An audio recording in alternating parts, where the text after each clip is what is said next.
So, you're looking to get into Conquest in Season 7? Well, look no further. This guide will cover everything you need to know, including the absolute basics for those who are entirely new to Conquest or to the game in general. But quickly before we start, if you find these guides informative and you benefit from them, then don't forget to subscribe to the channel. These guides take a long time to put together, and I'd really appreciate it if you subscribe to help us on that road to 50k.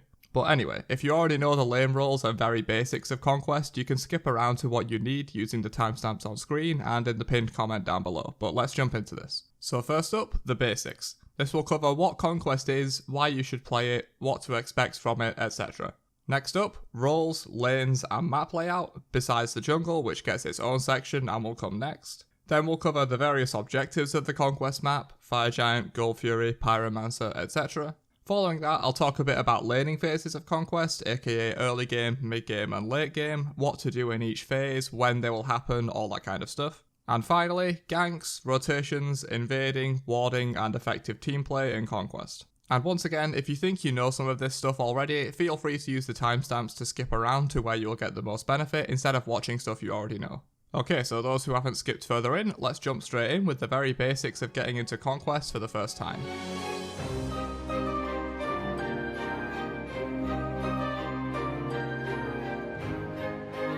I'm not going to BS you, Conquest is hard. You'll get crapped on a few times in the beginning before you get your footing, but once you start doing the crapping, it's by far the most fun and rewarding mode in Smite. Conquest takes place on a large 3-lane map with dense, winding areas connecting the lanes, affectionately referred to as the jungle. So how do you win? Well, in simple terms, you fight your way to the enemy base and kill their titan. The issue is, there's 6 towers, 3 phoenixes and 5 players standing between you and that titan. Conquest is about mastering various aspects of gameplay that we'll of course talk about later to outplay the other 5 guys and kill their big boy in the base.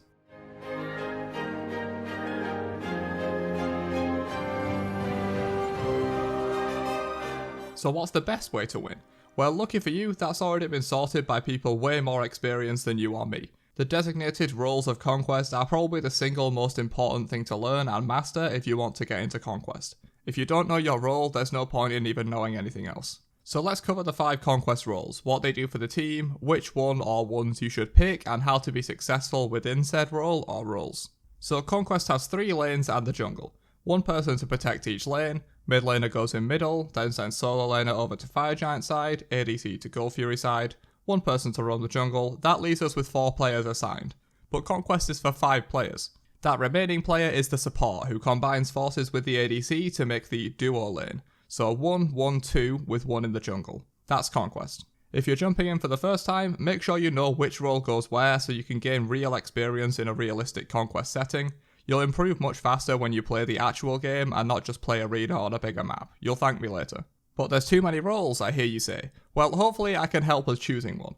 I've played way more Conquest than I care to admit and have extensive experience with every role, so let's cover what they do and why you'd want to play as them in Conquest. So let's start central. The mid laner in Conquest protects and farms the mid lane.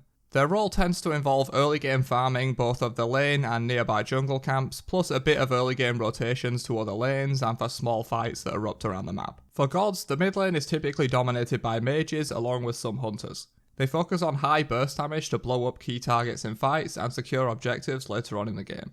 Mid laners tend to get a lot of flashy plays with multi-kills and hard-hitting ultimates, so if that sounds appealing to you, maybe try being a mid laner.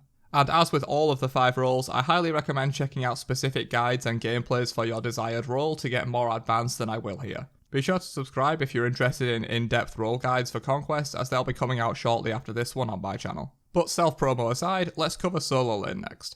Located on the Fire Giant side, blue buff side, or short lane side, depending on how you want to remember it. Just for the love of God, don't call it right lane or left lane. Right and left are relative to the team you're on. Solo lane might be right one game and left the other, so just use blue buff side or Fire Giant side and call solo lane. It's much easier and more clear which role you're going for. The solo laner in Conquest will of course farm his lane for XP and gold, as well as the Totem of Ku nearby, as well as some other jungle camps. They typically have a very isolated early game and will spend the first 10 to 15 minutes or so fighting a 1v1 against the enemy solo laner, with rare interruptions from jungle ganks or other rotations. The solo lane is very much about maximising your gameplay and gaining a level and gold lead on the enemy, which then allows you to rotate on the enemy 2 to 3 levels up and make a huge impact later on in the game. Solo laners are for the most part tanky frontliners such as warriors and some guardians, and even a sparing few assassins and mages that can build tanky.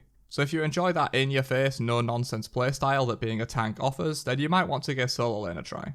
And the final true lane role covers the remaining lane.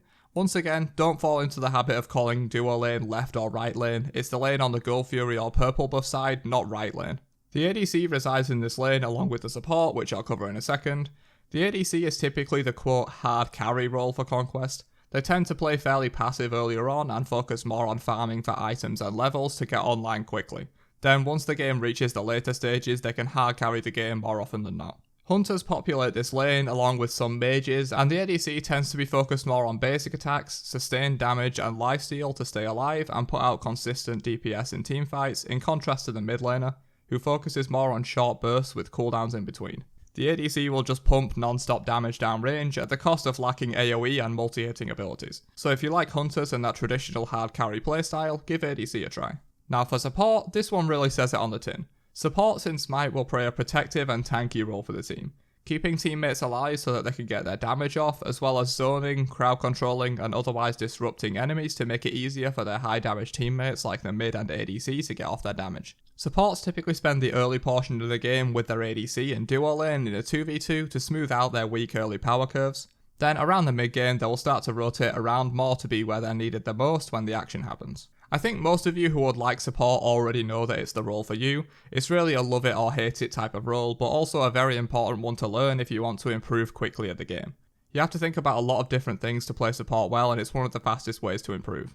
And finally, the only totally non-laning role, the jungler, resides in the jungle, farms and rotates through the areas between the lanes. More on the specifics of what's in the jungle will come in the next section, but just know it comes with plenty of XP and gold for the jungler to get all the farm they need instead of covering a specific lane like other gods do. The jungler will roam, farm these jungle camps and gank lanes where they're needed, then slink back into the jungle to look for another opportunity to gank a lane, and get their laning teammates ahead of the enemy to win the game. Once again, jungle takes a specific kind of player and it's not necessarily for everyone, but I do recommend giving it a try if you want to push your conquest knowledge to the next level. Jungler definitely has the most to think about and do at any one time of all the 5 roles in Conquest. And quickly for those who don't know, Smite Conquest works on a pre-selected role queue system. Choose your favourite 2 roles from the menu before queuing, and the system will do its best to give you one of those 2 preferred roles, though it won't happen every time by any means. So learn a variety of roles, especially support, is always useful.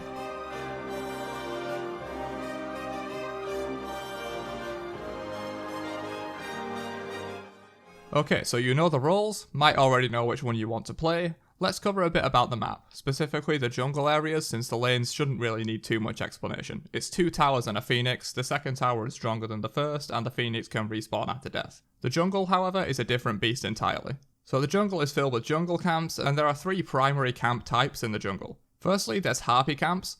These provide experience and gold when killed, but nothing else. These are simply for extra farm. There are 2 small harpy camps on the duo lane side of mid, and also 1 bigger harpy camp on the solo lane side of mid, 1 large harpy at both sides of duo lane, and then 2 back camps for each team located near speed and red buff respectively. Next, there are buff camps that drop a 120 second buff on being killed that can be picked up by any player. Currently, Conquest has the red buff just off the duo side of mid lane, purple buff just next to red buff over by duo lane, speed buff at the back of the map on solo side, and finally, right next to solo lane there's the blue buff. Red gives extra power and is usually taken by the mid laner or occasionally the ADC. Purple gives attack speed and protection reduction in an aura for the wielder and usually goes to the ADC or support. Speed buff gives extra movement speed and crowd control reduction and always goes to the jungler to get around the map faster and make better rotations. And finally, blue buff gives mana regeneration and cooldown reduction and always goes to the solo laner. So in any role, be sure to remember about your buff and to take it either when the jungler drops it for you or to take the camp yourself if you need to. These buffs are very important in Conquest, so make sure you're not missing out on them. And finally, there's miscellaneous camps. These include the Totem of Coup, an objective taken by the solo laner that gives a team-wide buff of mana regen and movement speed for a short time, the Oracle Harpies that give XP and gold, as well as a permanent uncounterable area of vision around the Gold Fury. This is useful for taking Gold Fury or stopping an enemy attempt to take it by spotting them out using the vision. And finally, we have the Jungle Chalices. This shrine in the jungle fills with gold by taking jungle camps. The more you take, the more it fills, up to a maximum. Hit this shrine with basic attacks on your way past to gain the gold for your entire team.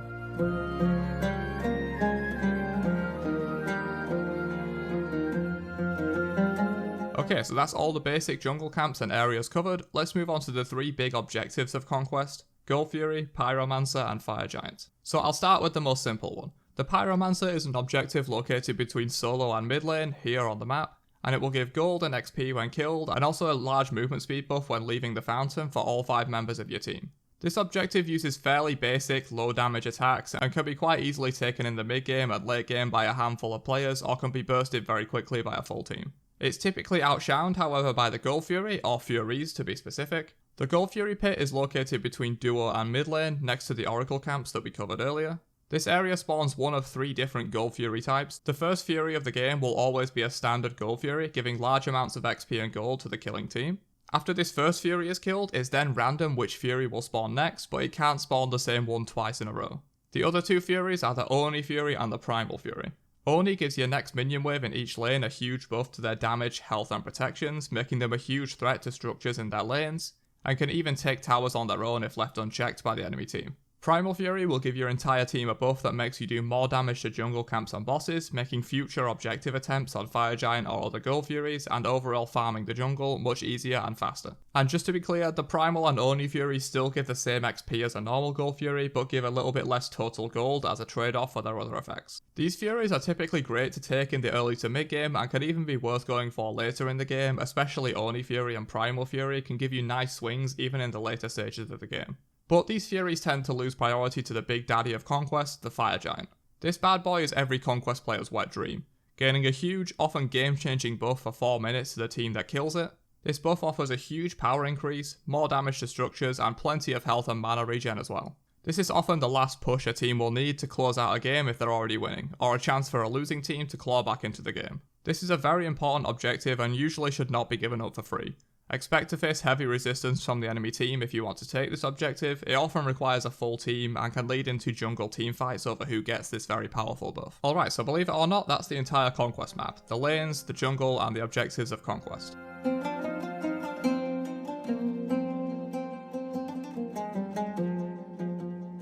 So you probably heard me use the phrases early game, mid game, and late game before in this video. Here I'll explain those terms and the various phases a typical Conquest game will go through. So a typical Conquest game is divided into 3 phases: early, mid, and late game. These are somewhat abstract terms and don't necessarily refer to specific timings in the game, since every Conquest game has a different pace with different gods and playstyles. But as a rule of thumb, the early game tends to be the first 10 minutes, then the mid game is somewhere between 10 and 20 minutes, the late game is anything 20 minutes and onwards. There's also a term some people use called hyper late game or end game, mostly used to refer to the phase of the game when all players are level 20 with full build. So the early game tends to be a lot of preparation, farming, small fights, and incremental gains. Most roles at this point will be farming their lane, or the jungle in the case of the jungler, to get a lead on their opponent. There will probably be a few jungle ganks, some small scale team fights, and maybe some solo kills, and one team may well get a modest lead in the first 10 minutes or so. Despite what some people may tell you, a game usually isn't over at 10 minutes in. The mid game, however, can definitely decide when a game is over, and this is the time that small scale teamfights start to happen and the objectives come into play. Most teams won't attempt Fire Giant this early on, but looking to group up for Gold Fury and Pyromancer or tower pushes is very common in the mid game, and a favourite is decided by which team controls the mid game, gets map dominance by taking towers, and gets a golden XP lead over the enemy team. Late game is when most roles are done farming and will be joining teamfights. Laning, in quotes, is basically over once you reach the late game, and you should be looking to group up with your team to fight over the major objectives of the Conquest map. Fire Giant is fully in play in the late game, and often the team that can take it will gain a huge advantage and maybe even take the game. The full-scale 5v5 teamfights that Conquest is known for will be commonplace in the late game, as most players start to hit level 20 and full build to fully realise their god's potential. Basically, in the late game, your main objective is to group up, outfight the enemy, take objectives and siege the enemy base, or defend against these sieges if you're on the back foot, maybe from a bad mid game. The team that wins the mid game tends to be favoured, but it's not even close to impossible to come back from a deficit in the mid game if you can teamfight well in the late game and play for the objective.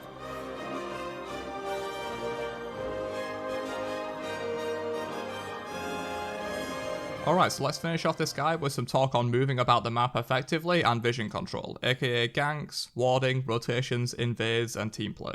So Conquest is all about team play and communication. I had a whole section dedicated to communication in my previous guide for this, but decided to remove it to keep the runtime shorter. Communication is key though. Make sure to learn important VGS commands, pings, and even voice chat if you can, either in-game or through third-party apps like Discord. Good communication can carry an otherwise unfavoured team. Since we're on topic, may as well plug my Discord server where you can find people to play with, discuss builds, or just chat about random stuff with me and all the other awesome people who are active there. Link for that will be in the description down below.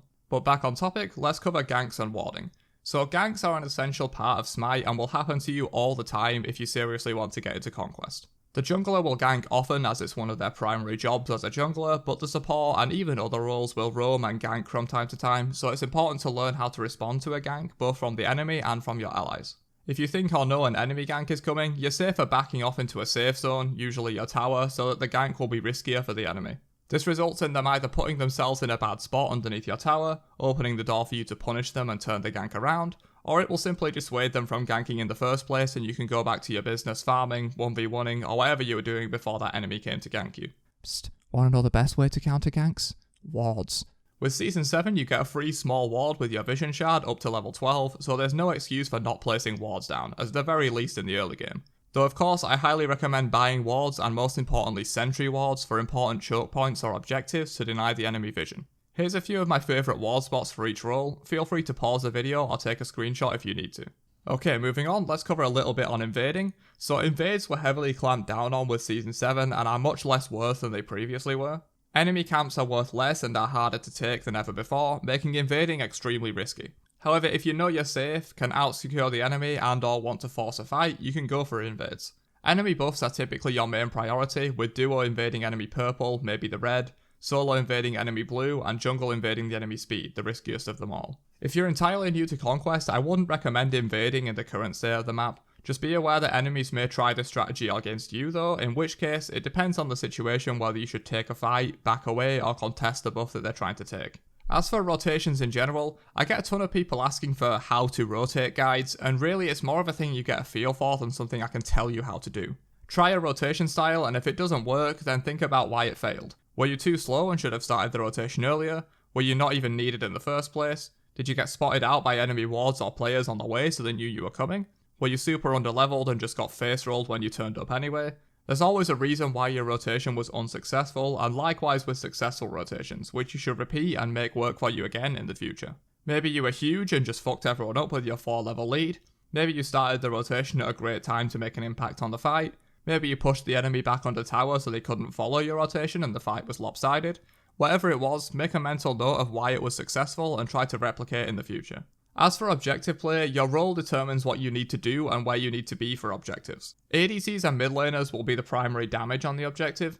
Mid laners also have the duty to secure the objective and ensure their team gets the last hit. Mages have great burst damage which allows them to out-secure most other gods. You then need one person to tank the objective. This can be either the support or the solo laner, whichever one works best for your team. Then the other one of solo and support will zone, keeping enemies away from the objective to prevent a steal and creating space for their team.